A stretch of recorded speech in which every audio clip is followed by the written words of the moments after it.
G'day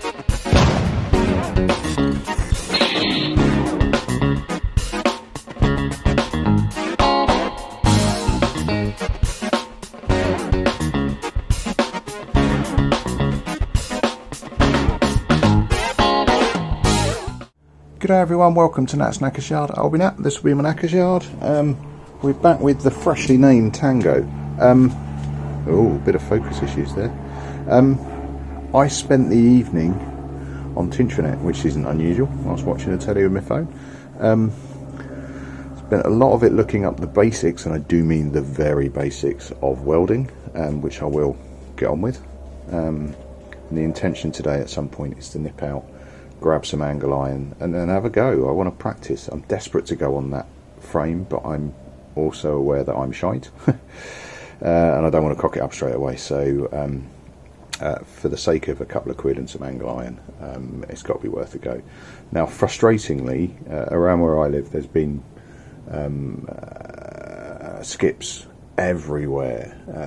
We have some sidence issues around here, so there's generally work being done on houses. Took the dog out for a nice stroll last night, you know, doing a little bit of reconnaissance. Couldn't find fucking one.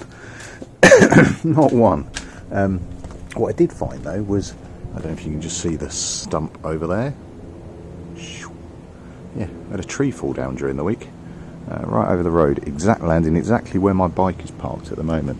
But the one thing it did do was it shattered a manhole cover underneath.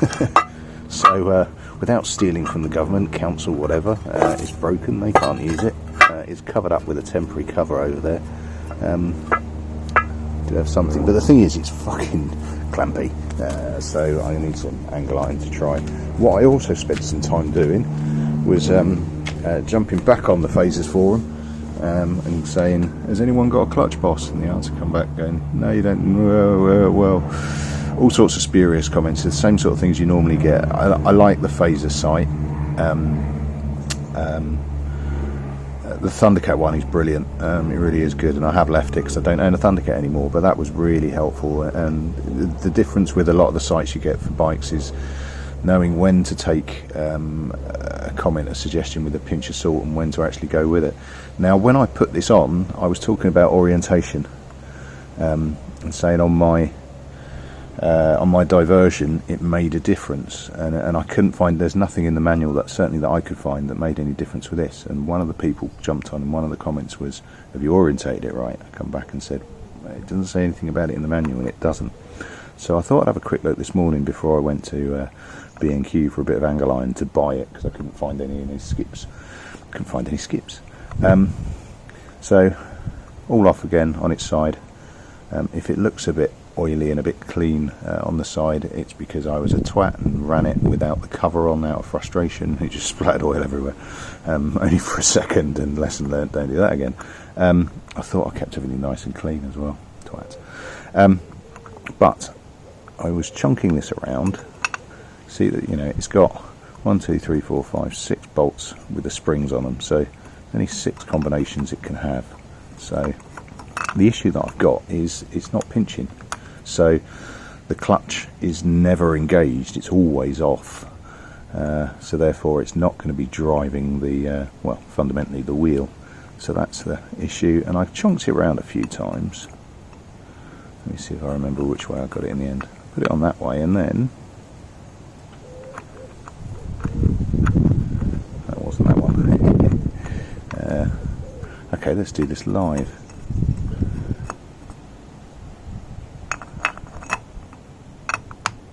Look at that.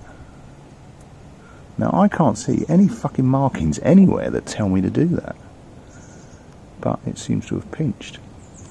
So I'm going to do those up. I won't film putting these fucking things in and out again. I've done it about 7 or 8 times and filmed it 5, but let me get it pinched back up. Right, and a few short minutes later, and I have adjusted the other side as well, when I pull the lever I actually feel like I'm pulling something, and I potentially have a clutch that is engaging and disengaging.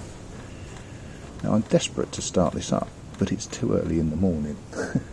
It's not 10 o'clock yet, it's too early for shit like that, but I potentially have a working clutch. I'll put it all back together, give it a few minutes, and then give it a go. And early indications are good. Now I'm too impatient to wait, and I don't want to wake people up, so I've got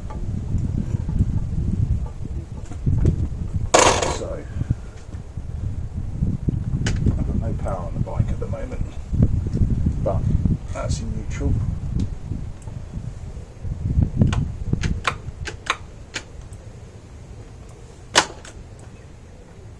That's in first with the clutch engaged. A little bit of drag, which you would expect.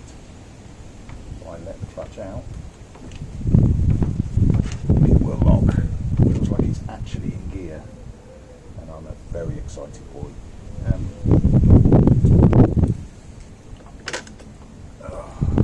Just a second. Back into neutral. Right, I'm desperate to start that up, but it's too early. I don't want to annoy the neighbours too much, but I think progress.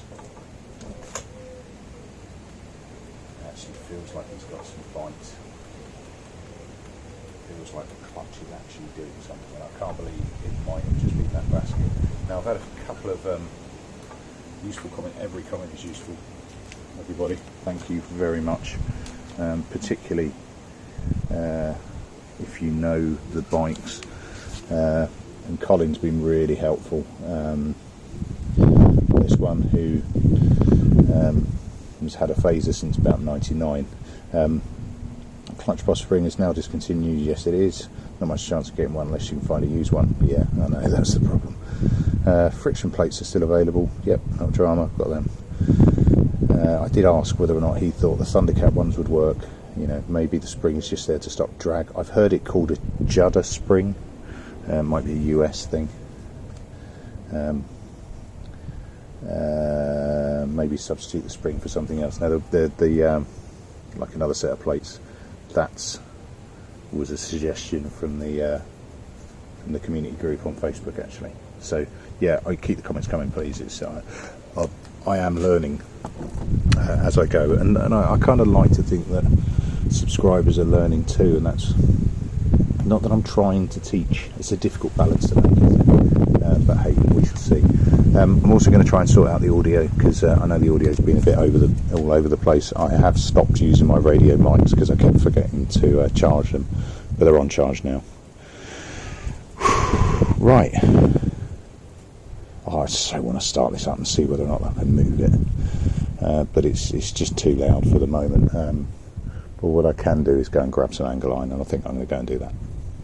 Cool.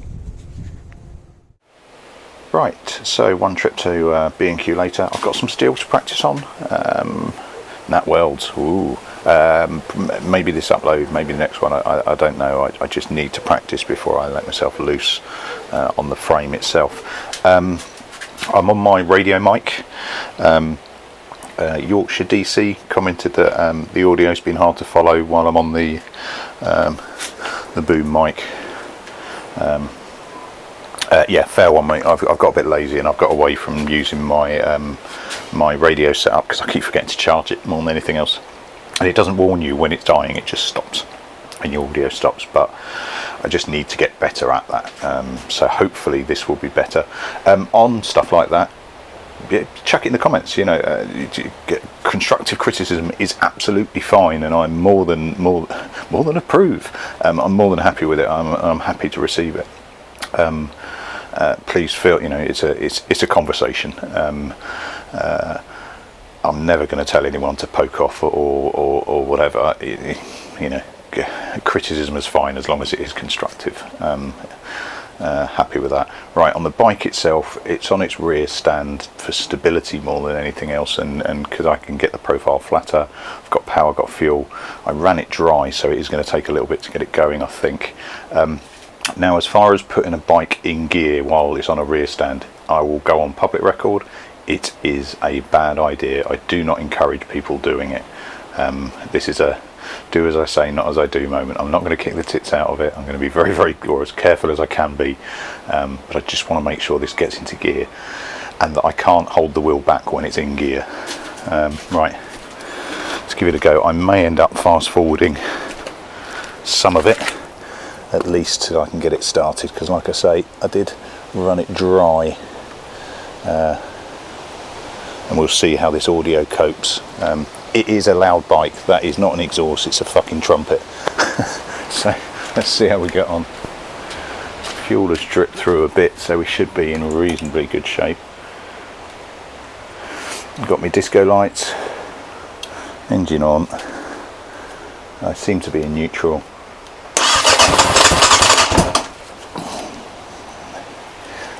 I haven't connected the choke properly, which is stupid.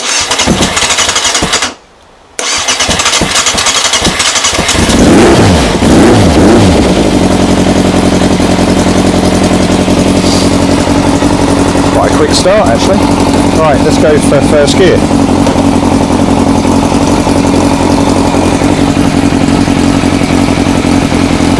I can't stop the wheel. Bonus!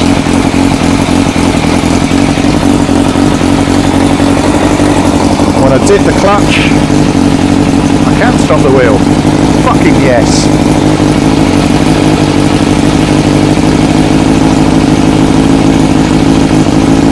So stop wheel with the clutch. Just let it out.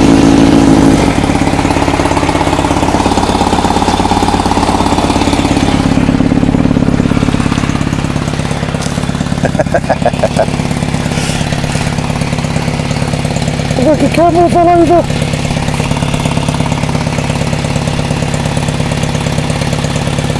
I've got an extra battery pack on it, and I think it's just made it a bit unstable. I've put it uphill now rather than downhill.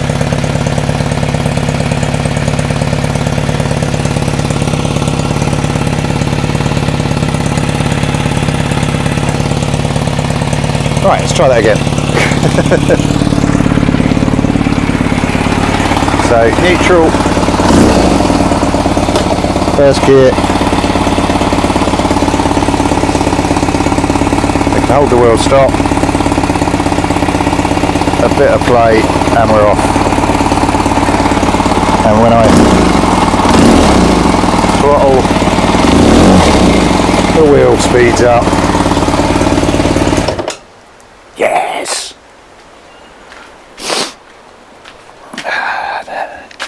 Quick jig. Fucking happy with that. Ah, oh, what a day. What a day, what a day, what a day. I've got a working engine and a driven wheel. What I'd love to do now is to see if it moves with my ass on it. Let me see if I can do some thinking on that. Right, so first things first, it's going to need power of some variety. I've codged in an old battery, it's the wrong one, the connections are all wrong, to the point where I can bolt that one in, that one just won't, so I've just dodgily wired it in. This is a complete hash, but it's proving to myself that it will move, and I just need it tagged in. Battery's actually, I don't think it holds charge along this one, but it seems to get charge. In gear I'm on. That button's sticking a little bit, but I've got a very good connection there.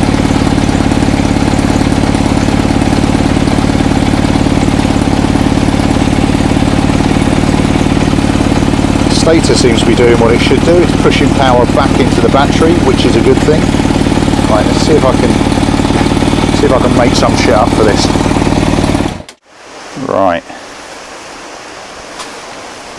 Check out that masterpiece. Yeah, it's fucking ugly, but I just want to hold that steady rather than have it flapping around. It'll do for what I'm going to do with it, i.e. go up and down the hill. I've got my kit on. I am a bit of an ATGAT. If I've got any charge in my helmet, we'll see how it goes. Right, I've had to put my battery on my helmet. My helmet is really side heavy and there's cables fucking everywhere. But if the bike's going to look this Heath Robinson, then why shouldn't I? Yeah, I don't have gloves on. I'm literally going up and down the hill.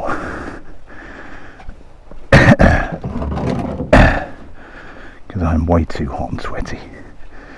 Alright, let's see if I can get the bike away without trashing my wife's car, because that won't make me very popular.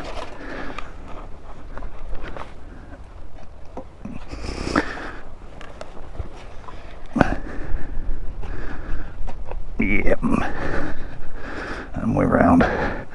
Front brake holds it quite well. I haven't actually looked at the pads yet, which is a bit daft. Yeah, seems pretty good. All that bump in my drive gets me every fucking time, and I'll try not to reverse into blue because that would be slightly heartbreaking. Right, let's see if there's enough in this battery.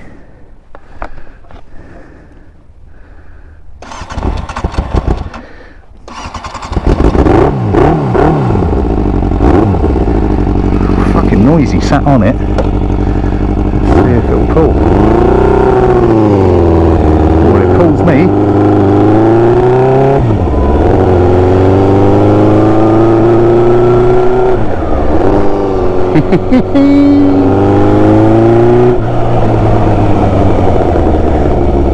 Brakes are good. Brakes are pretty good. I try not to do this too often because I just end up turning circles outside of the same house,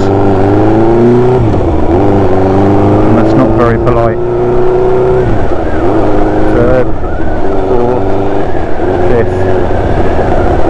Oh, good boy. Well done, Tango. Oh, speedo works.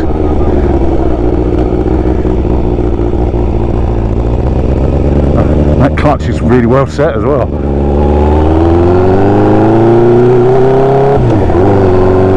Right, I'm not going to get carried away. I'm on about the shonkiest setup I've ever ridden.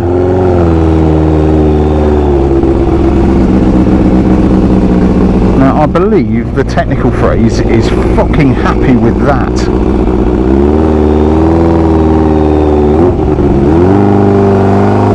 Try and get that angle roughly right. To put her away, or put him away I should say. Neutral works fine. I've disconnected the side stand switch for the moment. Yes! Oh, you little fucking beauty. And there we go, and that is a happy fucking boy.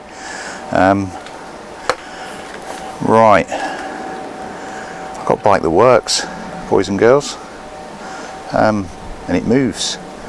It moves very well as well, I have to say. I mean, I do like phasers, they do react well. So what other stuff? Now obviously, you know, my wonderful tank that I've set up there is only a very temporary measure, and I wouldn't condone anybody else doing that. Don't copy it. If you do copy it, don't name it after me. It was really to prove a point to myself that it would move, taking it nice and fucking simple up and down my road. Up and down my very quiet road, it has to be said. Yeah, chuffed to fucking buggery with that. I really am. So I've now got a bike that moves. I tried taking apart the... What's up, buddy? Okay. I tried taking apart the fuel pump. The wires are burnt out on the inside, so I can't repair that. So previous vendor hadn't got back to me, but that was fucked when I got it. I'm not going to chase it. It's a weekend. Maybe it's 9 to 5 Monday to Friday thing. There's no point chasing people on the weekend. But I'm going to need a new fuel pump. I don't like gravity fed bikes if they're not designed to be done that way. Yeah, I mean, I could vacuum feed it, but frankly I think you're better off sticking to the way it was designed as much as possible, especially with things like airboxes. Now, bearing in mind how well that was running, that airbox is just tagged on, I'm really fucking happy. So I have also, I saw a set of relays and things going cheap, so I've grabbed that just in case it's the fuel relay as well as that pump, but that pump wasn't working. even attached direct to a battery, and it should just go like the clappers that way, and it just, yeah. Cool. Right, so what next? I can now start thinking about swapping bits across, and to do that I need to really weld that frame on properly, which means I need to learn to weld. Hence my B&Q purchase. I'm not going to do it in this one, it's going to be a separate one. I might do a separate series on me trying to weld. I'm not going to even consider the fact that it's going to be how to weld, because I'm shit, but I need to learn. So and sod's law, when I needed raw materials, there's absolutely no building work or anything like that going on around here, which is just mental. But hey, for the sake of, I think, £12 in total, something like that, for that steel, it's good to practice on before I start letting rip on that. Also need to sort out that tank. I don't think I'm going to buy a new one. I think I'm just going to try and sort what I've got there. There's been a few good suggestions on bits and pieces to use to do that, so I'll give it a go. All the ones I've seen online are either ridiculously expensive for what they are, or they're considerably more fucked than that one. So we'll give it a go. Then I best start thinking about how I transfer stuff across, but I need to get that frame ready to receive first before I start arsing around with this. And there's other bits I need, like a proper battery rather than that hooked in one that I've got at the moment, etc, etc. But I am dead chuffed. Tango does what it says on the tin, and I have been tangoed. A few other various bits and pieces. Dan, yeah, I was aware of the bob missing off the end of the clutch, so that's a MOT fail, but that's fucking way off. And I've got my eye on a few, they only cost a few pennies, that's fine. Yeah, cool. I'm chuffed. I'm really chuffed. Yeah. So what am I going to do? Sort that frame out ready to receive. Then I think I'm going to think more clearly over how I stage this in terms of moving stuff across what, as Del Boy puts it so badly, furniture I can take off, and in what order. First order of business will be dropping all the fluids out of it, I'm sure, but I will do some research and find out the best way of doing it, whether or not it's to completely strip the bike, have it all in pieces, and then one by one, which I don't like the idea of. I prefer the idea of off this one, onto that one, off this one, onto that one. But I do get the feeling that I'm then going to end up with a fully built bike waiting to drop the engine into it, which is going to be really hard to do. Oh, I don't know. Any suggestions? What's the best way? Anyone drawn a Gantt chart for it, and I can follow that? No, chuffed. Right, well chuffed. Nat's in a good mood. It's a lovely day. Let's go out and do something. Doesn't matter what it is, as long as it gives you a little bit of peace of mind for a few minutes. Cheers all. I'll catch you later on. Ta-da.